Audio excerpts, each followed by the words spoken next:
Hello students, तो आज हम जेईई मेन 2025 के क्वेश्चन को डिस्कस करने वाले हैं।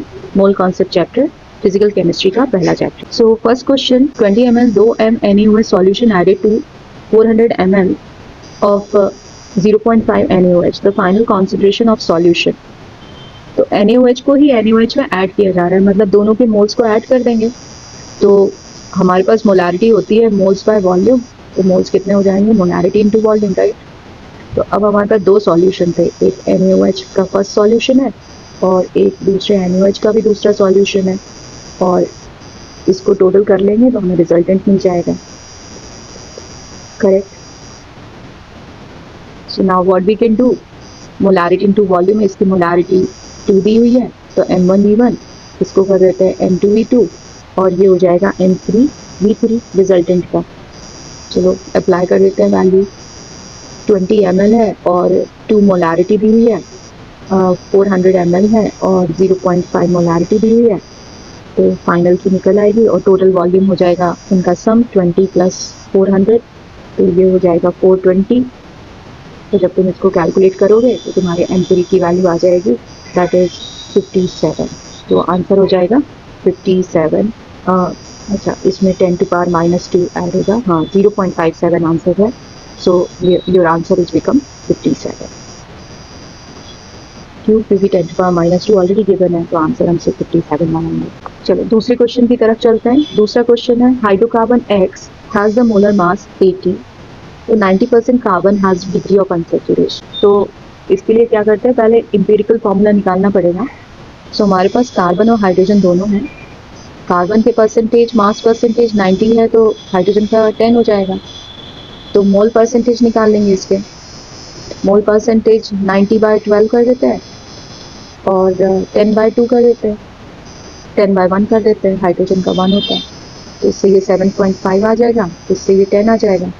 तो मोल रेशियो कितने हो जाएंगे, तो सिंपलेस्ट रेशियो हो जाएगा, ये हो जाएगा 1, ये हो जाएगा 1.33। सिंपलेस्ट रेशियो में क्या करते हैं, जो सबसे छोटा नंबर होता है उसी से दोनों नंबर को डिवाइड कर दो, तो तुम्हारे पास 1 और 1.33 आ गया। तो इस तरह से कार्बन 1 हो गए और हाइड्रोजन हो गए हैं 1.33, करेक्ट। तो अप्रॉक्सीमेट अगर तुम इसको 1.33 रेशियो में लिखते हो तो तुम्हारा इंपेरिकल फॉर्मूला हो जाएगा, दैट शुड बी C3H4 चला जाएगा। मोलर मास दिया है 80, मोलर मास 80 है, तो हमारे पास molecular formula is equal to empirical formula whole n होता है, और n की वैल्यू कैसे निकालेंगे, मॉलिक्यूलर फॉर्मूले का मास 80, इंपेरिकल फॉर्मूले का मास 40, इसका इंपेरिकल फॉर्मूले का मास यहाँ निकाल देते हैं। सो 12 इंटू 3 + 4, तो 40 आ गया, तो डाल दिया हमने, तो इससे हमारी n की वैल्यू निकल आएगी। n की वैल्यू आ चुकी है 2, बस इंपेरिकल फॉर्मूले में डाल देते हैं, तो C3H4 होल ट्वाइस, तो आंसर आ गया तुम्हारे पास C6H8। अब C6H8 है तो इसका डिग्री ऑफ अनसैचुरेशन, तो डिग्री ऑफ अनसैचुरेशन का फॉर्मूला क्या होता है, मैं यहाँ लिख देती हूँ। तो डिग्री ऑफ अनसैचुरेशन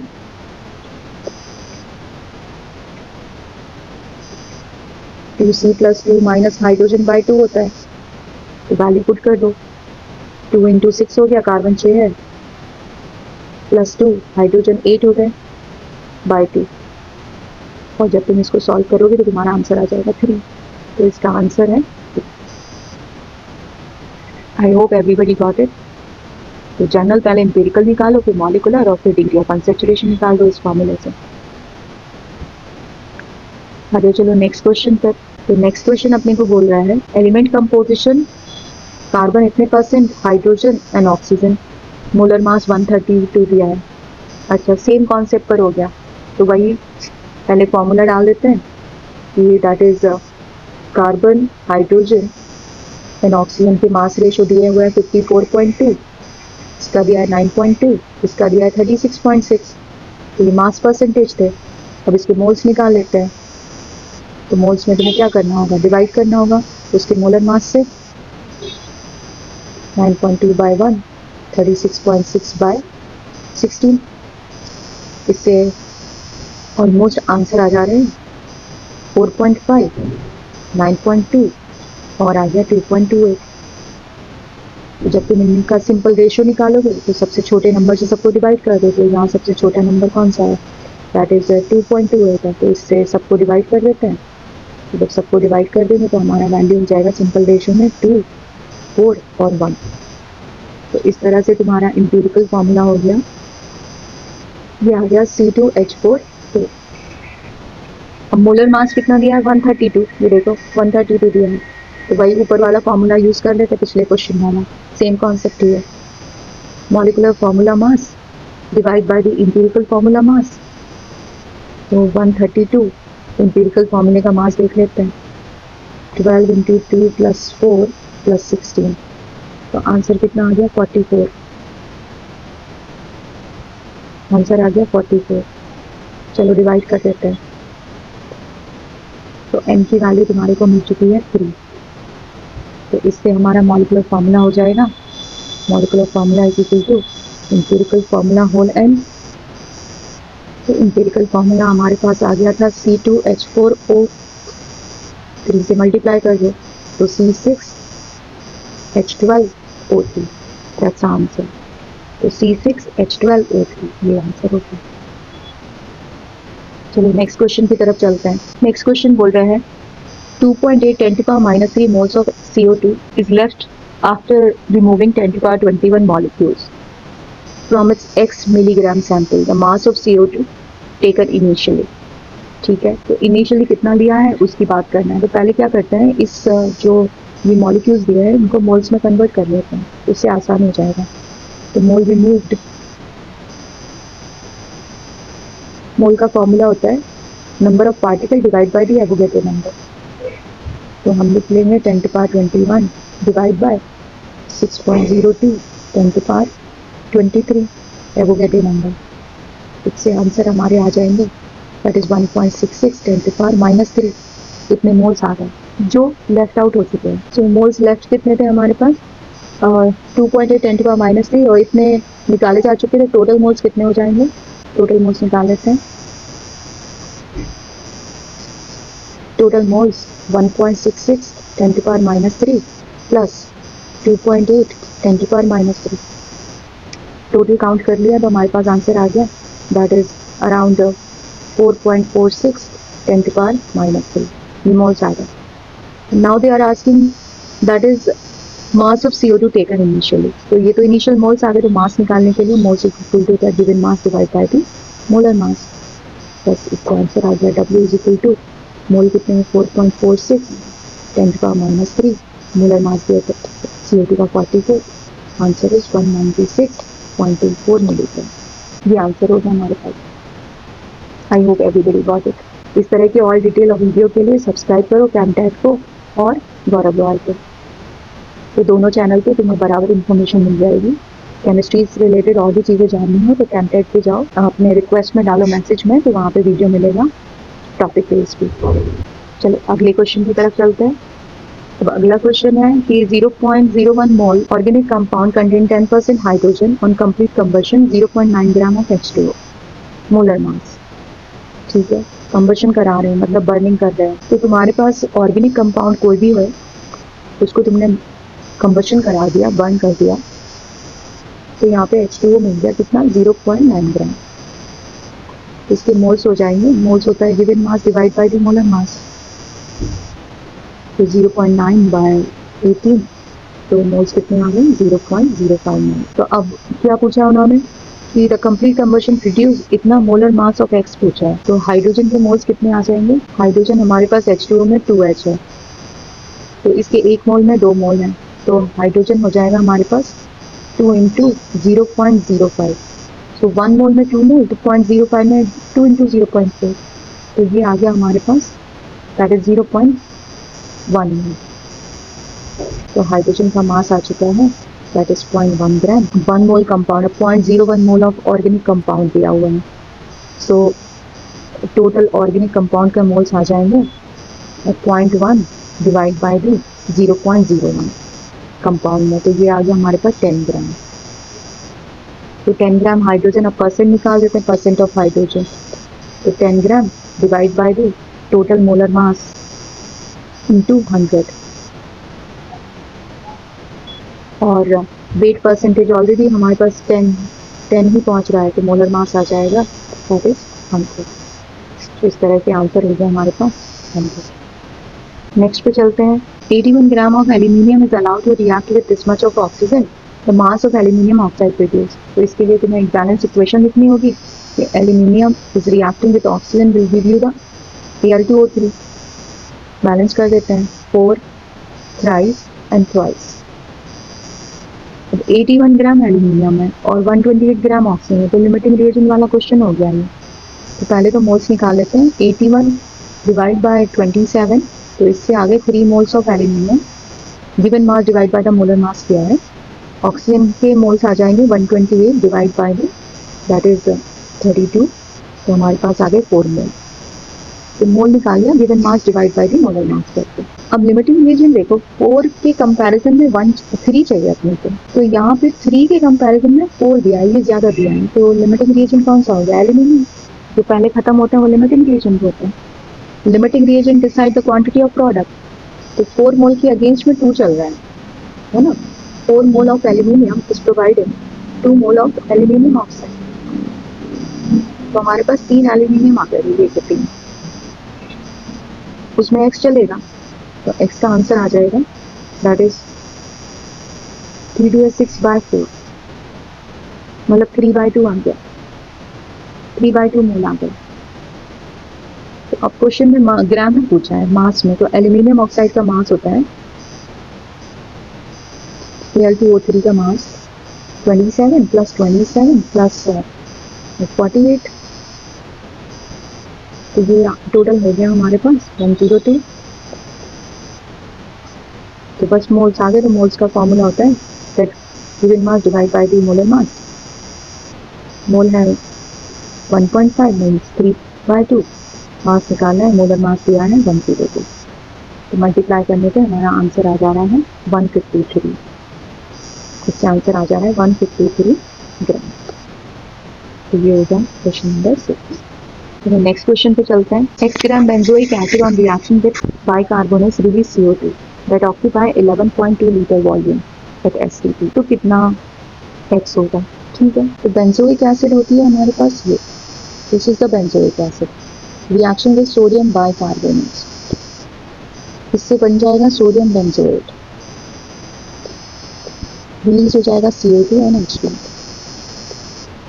तो 1 मोल पर 1 मोल CO2 रिलीज हो रही है balance equation 11.2 litre CO2 given है क्वेश्चन में तो इसका मतलब है ये हाफ मोल है 0.5 मोल्स है क्योंकि हमने डिवाइड किया है volume divide by the molar volume 22.4 तो ये आ चुकी है तुम्हारी 0.5 मोल्स आ गए।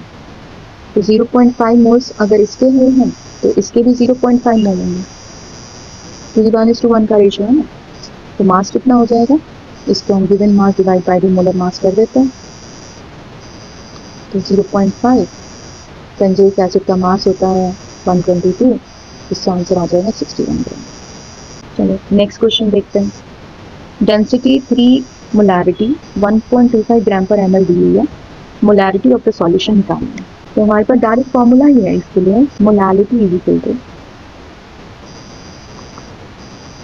Molarity into 1000 by density into 1000 minus molarity into gram molecular mass. ये सारे वैल्यूज पुट कर दो। डेंसिटी दी हुई है 1.25 मोलारिटी दी है 3 into 1000 1.25 into 1000 minus 3 into NaCl का मोलर मास होता है दैट इज 57 23 एंड 35.5 58.5 तो इसको डाल दो तो आंसर आ जाएगा तुम्हारा और ये आपका मास हो जाएगा 2.79। मोलारिटी ऑफ 70% मोनोबेसिक सॉल्यूशन इसमें दी हुई है ठीक है। तो हमने डायरेक्ट फॉर्मूला लगा देना है molarity is equal to x percentage into density into 10 upon g। तो x परसेंटेज दिया हुआ है 70 डेंसिटी दी हुई है 1.25 और मोलर मास दिया है 70 बस पुट कर दो आंसर, तो तुम्हारा आंसर आ जाएगा दैट इज 70 कैंसिल 12.5 आंसर होगा। चलो अगले क्वेश्चन की तरफ जाते हैं। To consider nitric acid labeled 75% by mass volume in ml of solution which contain 30 gram of the nitric acid. Density दी हुई है इतनी, ठीक है। तो 75 ग्राम बाय परसेंटेज दिया है, मतलब 75 ग्राम इन 100 ग्राम ऑफ सॉल्यूशन है। तो 30 ग्राम में कितना होगा, दैट इज द एक्स।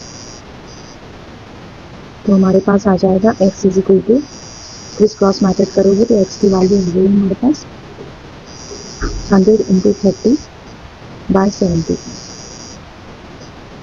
तो volume of the solution, mass of solution 100 है। डेंसिटी का फॉर्मूला लगा दे रही हूँ, density would be equal to होता है मास बाय वॉल्यूम। तो डेंसिटी हमारे पास 1.25 दिया है, मास 100 ग्राम है, वॉल्यूम निकाल देते हैं, वॉल्यूम ऑफ सॉल्यूशन। तो इससे वॉल्यूम ऑफ सॉल्यूशन आ गया, सॉल्व करके 32 है और वही निकालना था हमें 32, ये आंसर है। तो और केमिस्ट्री अपडेट के लिए वन टाइप को अपडेट करो और गौरव राय को, ताकि तुम्हें सारे अपडेट मिलते रहे और कोई भी चीज़ छूटे नहीं। रिएक्शन दी हुई है, पूरी बैलेंस है।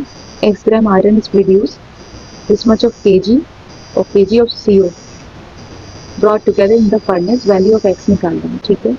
x ग्राम ऑफ आयरन निकालना, मतलब ये निकालना, सीधा सीधा मोल कॉन्सेप्ट अप्लाई है बैलेंस इक्वेशन। तो सबसे अच्छा है पहले हम मोल्स निकाल लेते हैं इसके। Fe3O4 के मोल्स कितने हो जाएंगे, given mass divide by the molar mass 2.32 10 to power 3 kg दिया है, तो 10 to power 3 divide by the 232 इसका मोलर मास है, तो अराउंड 10 to power 4 आ रहा है मोल्स।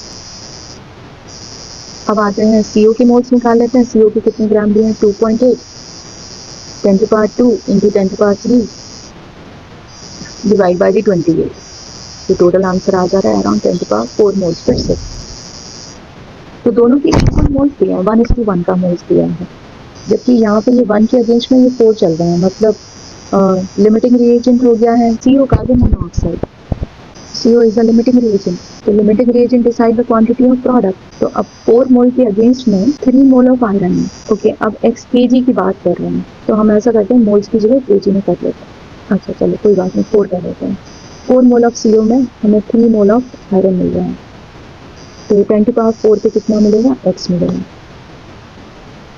तो यहाँ से x की वैल्यू आ जाएगी, डिवाइड कर दो, तो x की वैल्यू आ गई 3 into 10 to power 4 divide by 4। Since mass है तो आयरन का मास है ना, अगर मोल्स आ जाते हैं तो उसमें मोलर मास का मल्टीप्लाई कर दोगे तो तुम्हें ग्राम में निकल आएगा। तो 56 कर दिया तो टोटल आंसर आ जाएगा 420। ये रहा आंसर। अब है next question, that is quantitative analysis में परसेंट कंपोजिशन दिए हुए हैं, ओके। तो ये एम्पिरिकल फॉर्मूला वाला कॉन्सेप्ट आ गया, तो वही पहले मोल्स निकाल लेते हैं। So carbon, chlorine, hydrogen and oxygen. Carbon है 14.5, 64.46, 1.8, ऑक्सीजन आ जाएगी टोटल 100 में से माइनस कर देते हैं 24। मोल्स निकाल देते हैं 35.5, सभी को मोलर मास से डिवाइड कर दिया, इसके मोल्स आ गए 1.2, 1.8, 1.8 एंड दिस इज 1.2। अब रेशियो निकालेंगे तो सबको सिंपल नंबर से डिवाइड कर देते हैं, इसको डिवाइड कर दिया, सो ये इंटीजर वैल्यू में कन्वर्ट हो जाएगा। सो ये हो गया तुम्हारा 1 3/2 इंटू 1। तो अब ये हो गया हमारे पास कार्बन 1, हाइड्रोजन 3/2, क्लोरीन भी 3/2 और ऑक्सीजन 1। तो फॉर्मूला बन जाएगा C2H3Cl3O2। तो टोटल मास निकाल लेते हैं। टोटल मास इन्होंने पूछा है क्वांटिटेटिव एनालिसिस में, एम्पिरिकल फॉर्मूले का मास ही पूछा है, तो वही सबका मास निकाल दो। तो 12 into 2 plus 3 into 35.5 plus 32, total mass आ गया 165.5। अब ये 10 to power -1 के पैटर्न में दिया है, तो आंसर कर देते हैं 1655 इंटू 10 to power -1। ये हो गया तुम्हारा answer, that is question number 12। तो कैमटाइड और गौरव रॉय को सब्सक्राइब करना मत भूलना। More update, theory, theory covered, question PYQ covered, that everything you will get it here related to the chemistry theory. NEET पे भी हम स्टार्ट करेंगे, अभी स्टार्ट किया हमने, दैट इज जेई से। 13 नंबर क्वेश्चन, क्या सोचते हैं क्या आंसर हो सकता है इसका? So that should be the second one, C, D and E.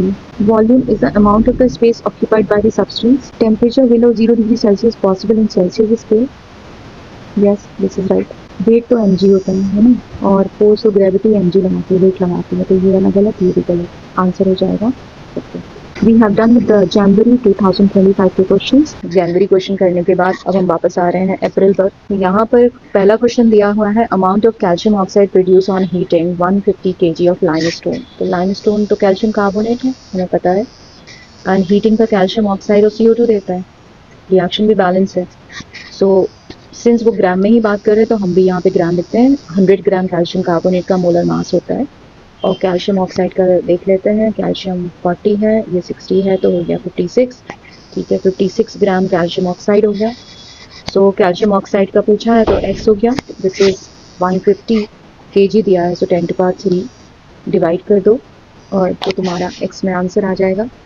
x में आंसर मैच कर जाता है, दैट इज 63 kg में। पहले ग्राम आएगा 63,000, बाद में उसको kg में कन्वर्ट कर देंगे। दूसरा क्वेश्चन है, 20 ml सोडियम आयोडाइड गिव 4.74 ग्राम सिल्वर आयोडाइड। ठीक है, सोडियम आयोडाइड है जो सिल्वर आयोडाइड दे रहा है when you are treating with the AgNO3। ठीक है भाई,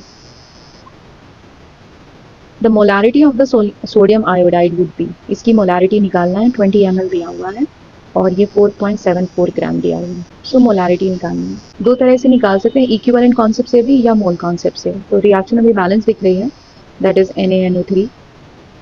तो 1 मोल के कंपैरिजन में ये भी 1 मोल ही है, तो हम लिख सकते हैं कि that is moles of NaI would be is equal to moles of AgI। तो moles, molarity is equal to होती है मोल्स बाय वॉल्यूम, तो मोल्स होगा है मोलारिटी इनटू वॉल्यूम। तो मोलारिटी निकालनी है, वॉल्यूम दिया है 20 ml में है तो लीटर में चेंज कर लेते हैं और यहाँ पे इसके मोल्स हो जाएंगे। ओके, मोल्स हमारे पास given mass divide by the molar mass भी होता है। अब सिंस यहाँ पे मास दिया था तो हम वही यूज कर लेते हैं, 4.74 divide by the silver iodide का मास। तो सिल्वर आयोडाइड का मास होता है 235। बस सॉल्व करो और आंसर निकालो, इससे मोलारिटी आ जाएगी तुम्हारी, दैट इज 1.008। नेक्स्ट क्वेश्चन की तरफ चलते हैं। नेक्स्ट क्वेश्चन बोल रहे हैं कि 0.1 mole of following given compound will have the weight. Okay, तो पहले तो पूरा मोलर मास देखना होगा। तो देखो ये कार्बन कार्बन कार्बन, ये सारे कार्बन चल रहे हैं यहाँ पे, तो इन सबको जब टोटल मोलर मास करना पड़ेगा तो हमारे पास मोलर मास आ रहा है 372 ग्राम। 372 ग्राम मोलर मास है। तो वो पूछ रहा है 0.1 मोल में कितना होगा। तो ठीक है, 1 मोल में कितना आ जा रहा है 372 ग्राम, तो 0.1 में कितना चला जाएगा x, तो x की वैल्यू हो जाएगी तुम्हारे पास दैट इज 37, बट यहाँ पे 10 to the minus 1 में ही दिया है, तो ठीक है कोई बात नहीं, 0.1 को 10 to the minus 1 लिख देते हैं, आंसर हो गया 372। नेक्स्ट चलते हैं, amount 10 to the minus 9 gram of the following element which one will have the highest number of atom. Okay, तो नंबर ऑफ एटम्स के लिए तो n is equal to number of atom divide by the Avogadro number. तो basically जिसके मोल्स ज़्यादा होंगे, अगर किसी का मोल ज़्यादा हो गया तो नंबर ऑफ एटम ऑटोमेटिकली ज़्यादा हो जाएंगे। तो मोल ज़्यादा होने के लिए सबके ग्राम गिवन है यहाँ पर, देखो। सो ग्राम गिवन है तो हम क्या करते हैं, given mass divide by the molar mass into Na। Na तो सभी में कॉमन है, अब जिसका मोलर मास ज़्यादा होगा उसका मोल्स कम हो जाएंगे, तो नंबर ऑफ पार्टिकल्स भी कम हो जाएंगे, राइट। तो पोलोनियम का मोलर मास होता है 209, इसका मोलर मास है, तो बेसिकली एटॉमिक मास है 209। प्रक्टोनियम का है 141, इसका है 207। अब देखो इसको याद रखने पड़ेंगे क्योंकि इसके अलावा तो और कोई ऑप्शन नहीं है, उन्होंने दिया नहीं है नंबर्स, हमें याद ही होने पड़ेंगे। मैंने गलत लिख दिया, इट इज 209। ठीक है, तो प्रोक्टेनियम का सबसे कम चल रहा है, इसका 141, इसका सबसे कम चल रहा है, मतलब डिनोमिनेटर सबसे कम तो मोल सबसे ज़्यादा तो नंबर ऑफ एटम भी सबसे ज़्यादा, तो आंसर हो जाएगा 2। तो क्वेश्चन है fortification of food with iron is done with the FeSO4 7H2O। The mass in gram of FeSO4 7H2O निकालना है, इसका मास निकालना है। Require 12 ppm of iron in 150 kg of wait.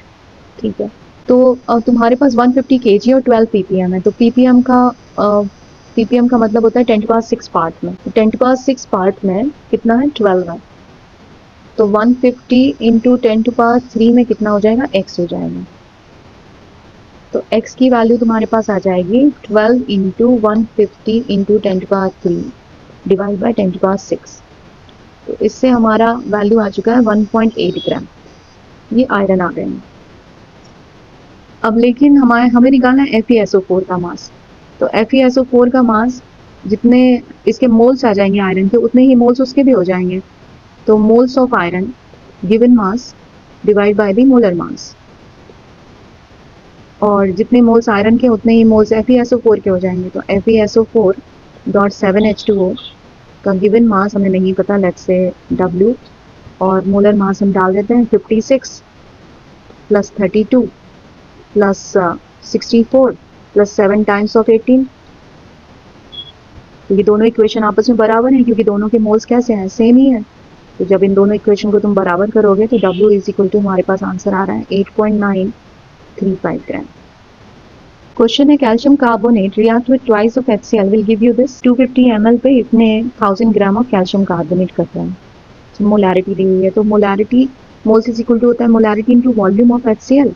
तो हम निकाल लेते हैं पहले इसके 0.76 इंटू 250 इंटू 10⁻⁻3, ये आ गए हैं मोल्स ऑफ HCl 1000 ग्राम में। तो let's say okay limiting reagent वाला क्वेश्चन हो सकता है। यहाँ पे 1 मोल पे ये 2 मोल चल रहा है, तो 1 mole calcium carbonate is giving you the 2 mole of HCl।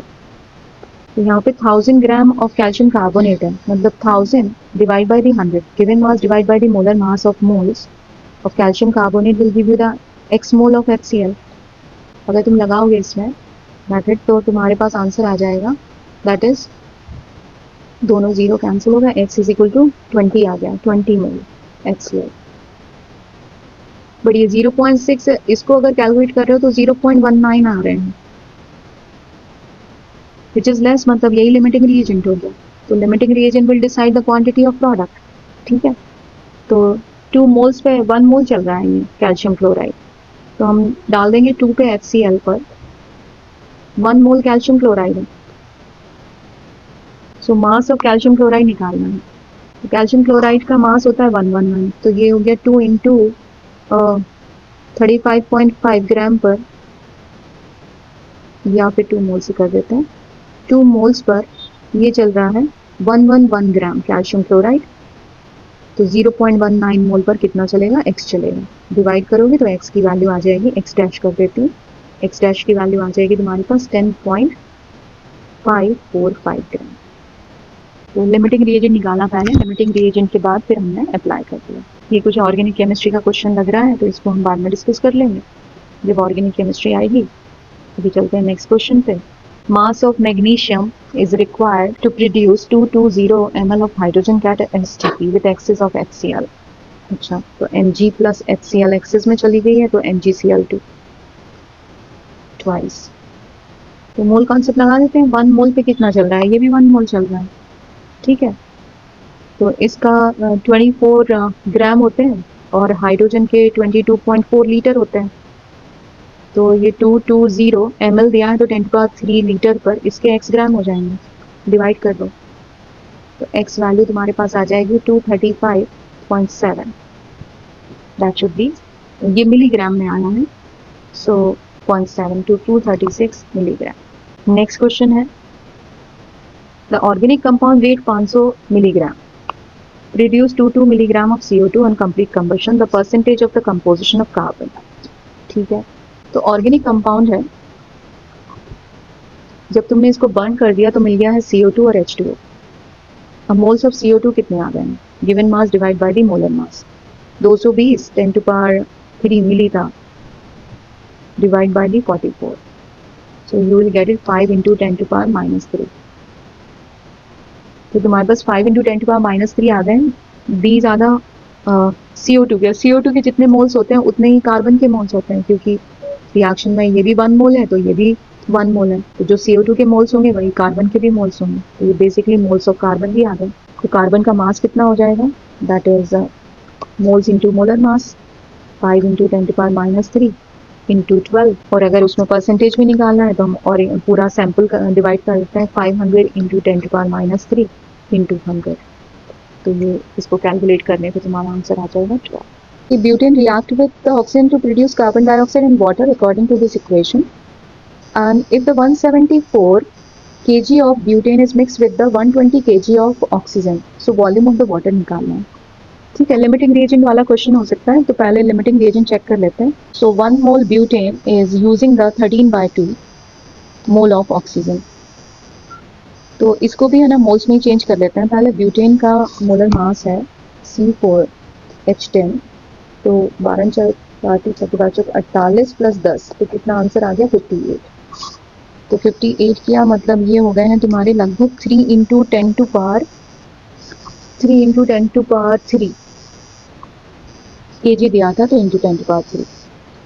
और ऑक्सीजन की कितना दिया 320, तो इसके भी मोल्स निकाल लेते हैं पहले. 10 to power 3 divide by that is the 32, तो इससे आ गया हमारे पास अराउंड 10 टू पावर 4 मोल्स. 1 के अगेंस्ट में 6.5 चाहिए, 6.5 टाइम्स, तो 3 के अगेंस्ट में 3 इंटू 6.5 टाइम्स, इससे कई ज़्यादा होगा, तो ये लिमिटिंग रिएजेंट हो गया ऑक्सीजन. तो limiting reagent will decide the quantity of product.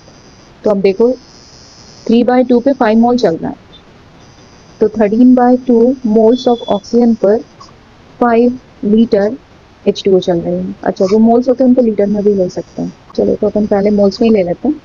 H2O चल रहा है, तो बाद में 10 टू पावर 4 पर x चलेगा, तो x इज इक्वल टू हो जाएगा 5 into 10 to power 4 divide by 13/2 मतलब 6.5.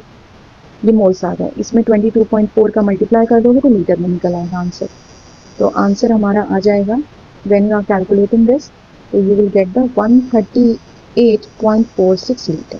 तो नेक्स्ट क्वेश्चन आ जा रहा है 0.210 gram of organic compound contain carbon hydrogen oxygen give this much of H2 and CO2. The percent of hydrogen and oxygen निकाल लेंगे. तो मान लो हमारे पास CX HY and OZ oxygen है, उसने दे दिया CO2 एंड H2O. ये कितना दिया है 0.210 दिया है, ये 0.307 दिया है, और ये कितना दिया है 0.127. तो C प्लस O2 देता है अपने को CO2, तो 12 ग्राम कार्बन 44 ग्राम देता है, right. So 0.307 will give us the x gram of carbon. इससे कार्बन का क्वांटिटी निकलेगा. तो कार्बन क्वांटिटी अगर मैं इसको क्रॉस मल्टीप्लाई करूं तो x इज इक्वल टू आ गई है 0.0837 ग्राम. ऐसे ही सेम हाइड्रोजन निकाल लेते हैं. H2 plus half of O2 will give you the H2O. तो ये 2 ग्राम पे 18 ग्राम चल रहा है ना, तो हमारे पास कितना है 0.127 है, तो ये x ग्राम H2 हो जाएगी. So x should be is equal to, जब तुम x डैश कर देते हैं तो x डैश की वैल्यू आ जा रही है कैलकुलेट करके, दैट इज 0.0141. तो इससे अब वो पूछ रहे हैं हाइड्रोजन और ऑक्सीजन का परसेंटेज पूछ रहे हैं. तो हाइड्रोजन परसेंटेज कितना हो जाएगा, हाइड्रोजन का जो भी मास है 0.0141 divide by the total 0.21 into 100, तो इससे हाइड्रोजन का परसेंटेज आ जाएगा that is 6.72. Oxygen left quantity 0.210 minus carbon का माइनस कर देते हैं. कार्बन का कितना है 0.08 माइनस कर दिया 0.014, हाइड्रोजन को माइनस किया, तो ऑक्सीजन हमारे पास आ चुकी है दैट इज 0.1122. तो इसका भी परसेंटेज निकाल देते हैं. इसका परसेंटेज निकालना है अगर ऑक्सीजन का 0.1122 divide by that is 0.210 into 100, तो ऑक्सीजन परसेंटेज आ गया 53.41, और इस तरह से आंसर आ गया 53.41. Finally we reach on the 2025 first question, that is empirical formula question ही नजर आ रहा है. 1 ग्राम ऑर्गेनिक सैंपल, इतना CO2 और इतने H2O निकाल रहा है, तो एम्पिरिकल फार्मूला निकालना है. तो हम पहले क्या करते हैं कि दोनों के मोल्स निकाल लेते हैं. तो इसको डिवाइड करेंगे 44 से और इसको डिवाइड करेंगे 18 से, तो इनके मोल आएंगे. तो C plus O2 will give you the CO2. अब जितने मोल CO2 के उतने ही मोल कार्बन के भी हैं, मतलब कार्बन के मोल्स भी कितने आ चुके हैं, दैट इज 1.46 बाय 44. और अगर इसका मास निकालना है कार्बन का तो हमें मोलर मास से मल्टीप्लाई करना होगा. तो मोलर मास से मल्टीप्लाई कर देते हैं 12। तो जब इसको कैलकुलेट किया हमने तो आंसर आ रहा है हमारे पास 0.033 इंटू 12। सेम थिंग हम हाइड्रोजन के लिए करते हैं। तो हाइड्रोजन होता है H2 plus half of O2 will give you H2O। तो ये चल रहा है 2 ग्राम पर, तो ये चल रहा है 18 ग्राम पर, 0.567 ग्राम पर, सीधा ग्राम ही निकाल लिया, मोल्स में करने की जरूरत नहीं। तो इससे हमारे पास x ग्राम H2O के आ गए हैं 0.063। ये H2 के आ गए हैं हाइड्रोजन के, और ये कार्बन के आ गए। तो ऑक्सीजन का बचा हुआ कितना हो जाएगा? सैंपल है 1 ग्राम का, उसमें कार्बन का माइनस कर देते हैं 0.33 इंटू 12, और हाइड्रोजन का भी माइनस कर देते हैं 0.063। तो ऑक्सीजन का आ गया हमारे पास 0.541 ग्राम। अब इसके मोल्स निकाल देंगे तो 0.541 डिवाइड बाय 16, तो मोल्स आ गए 0.033। तो बेसिकली अगर सिंपल रेशियो देखोगे तो 0.33 इसका आ रहा है, हाइड्रोजन के 0.063 आ रहे हैं।